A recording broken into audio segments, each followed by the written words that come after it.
सीपत में लगातार चोरी होए के सिलसिला थमे के नाव नहीं लेवत है।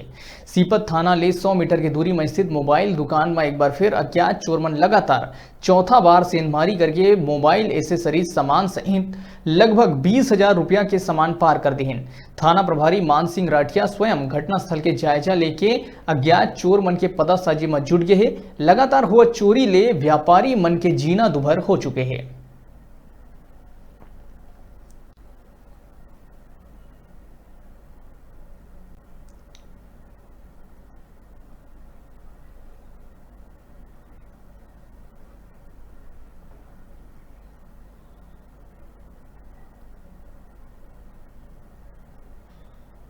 क्या मामला हुआ है, क्या घटना हुआ है? इसमें आज दुकान में सुबह खोला हुआ आकर तो देखा कि इसमें सामान वगैरह थोड़ा बिखरा हुआ है और पीछे जाकर जब देखा तो पता चला कि दुकान में सेंध हो गया है। पीछे से मतलब सुरंग बना दिया गया है।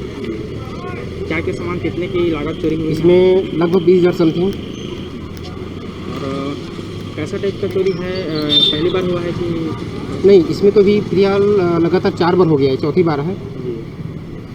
लॉकडाउन में क्या रहा आपके क्षेत्र का जो माहौल है? हमारे सीपत क्षेत्र में लॉकडाउन में लगभग 7 से 8 बार अलग अलग दुकानों में चोरी हो गया है।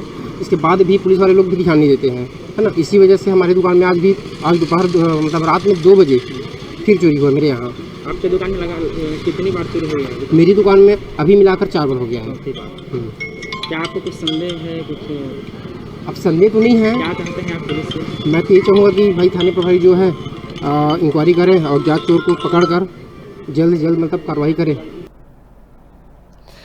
छोटे से ब्रेक पर यहाँ रुका था, फिर आप मन बने रहो हमारे संग, देखते रहो न्यूज़ 36 छत्तीसगढ़ के आवाज।